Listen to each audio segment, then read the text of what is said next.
চলো আজকে সকালটা ভাবলাম আমি পূজা দিব, এখান থেকেই শুরু করলাম। তো সেদিকে দেখো বাসি কামঠাম কিন্তু সব করে স্নান করে পটাপট আইসা পড়ছি, যেহেতু আজকে বৃহস্পতিবার।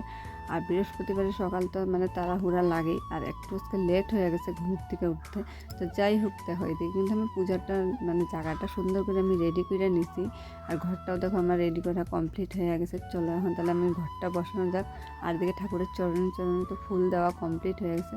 তো এদিকে আমি কিন্তু ঘর বসায় নিলাম, বৃহস্পতিবারের ঘর। আর জানো তো সকাল সকাল বৃহস্পতিবারের পূজাটা যদি হয় খুব ভালো লাগে।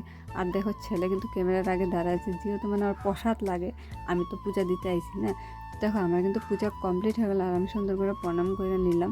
প্রণাম করে এখন যাবো আমি তুলসী তলায়, মানে বাইরে, ওখানে ধূপকাঠি ফুল দিয়ে আসবো। আর চলো এই যে দেখো আমি শেয়ার করি তোমাদের সাথে। তো এদিকে দেখো আমার পূজা কিন্তু কমপ্লিট হয়ে গেছে। আর আমার ব্লগটা কেমন লাগে অবশ্য কমেন্টে জানাইও, লাইক কমেন্ট ফলো করে পাশে থেকো আমার। তো যাই হোক দেখো আমার পূজা কিন্তু কমপ্লিট। চলো এখন যাবো আমি রান্নাঘরে। আর রান্নাঘরে এখন গেলে তো চাটা বানাইতেই লাগবে সকাল সকাল। তো ভাবলাম কী বানাবো, তো দেখো এখানে কিন্তু আমি সুজি বানাইতেছি। তো এখানে সুজিটা কিন্তু হয়ে গেছে প্রায়, আর একটু শুকাবো। তো এখানে দেখো সুন্দর করে নাড়াচাড়া করে নিতেছি। যাই হোক চলো।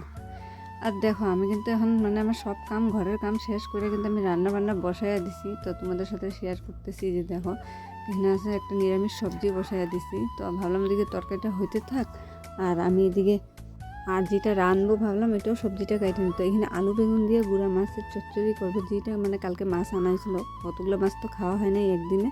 তো আজকে ভাবলাম ওই মাছটা দিয়ে চচ্চড়ি করি। আর দেখো আমার কিন্তু মানে নিরামিষ তরকারিটা যে বসাইছিলাম ওইটা কিন্তু আমার হয়ে গেছে।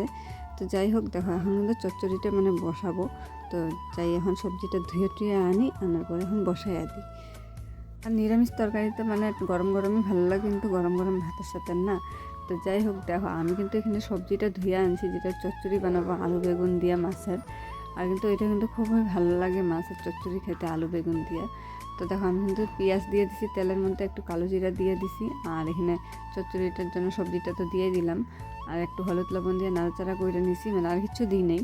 তখন দেখো চচ্চড়িটা কিন্তু প্রায় হয়েই গেছে। আর এখন একটু ধনিয়া পাতা দিয়ে নামাই নেবো, বাস আর কিচ্ছু লাগবে না।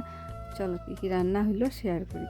তো দেখো এখানে একটা নিরামিষ সবজি করা হয়েছে, এটা তো বললামই তোমাদের সাথে শেয়ার করলাম।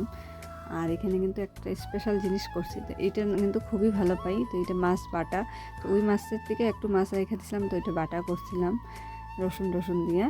আর দেখো মাছের চচ্চড়ি, বাস আজকে রান্নাবান্না দুপুরের এইটি। আর এখন আমি গরম গরম ভাত বসাইয়া দিছি। তো ভাতটা মানে লাস্টেই বসাই, যেহেতু ঠান্ডা হয়ে যায় ঠান্ডার দিন। তো ভাতটা গরম গরম হইলেই কিন্তু ভালো লাগে খায় না। তো যাই হোক, তো দেখো আমার কিন্তু রান্নাবান্না শেষ। তো এদিকে তো গ্যাস মুছা মানে কমপ্লিট হয়ে গেল, আর এখন বাসনপত্র মাজবো, ঘর মুছবো। তো আজকে তোমাদের সাথে এতটুকুনি ব্লগটা শেয়ার করলাম, আশা করবো ভালো লাগবে।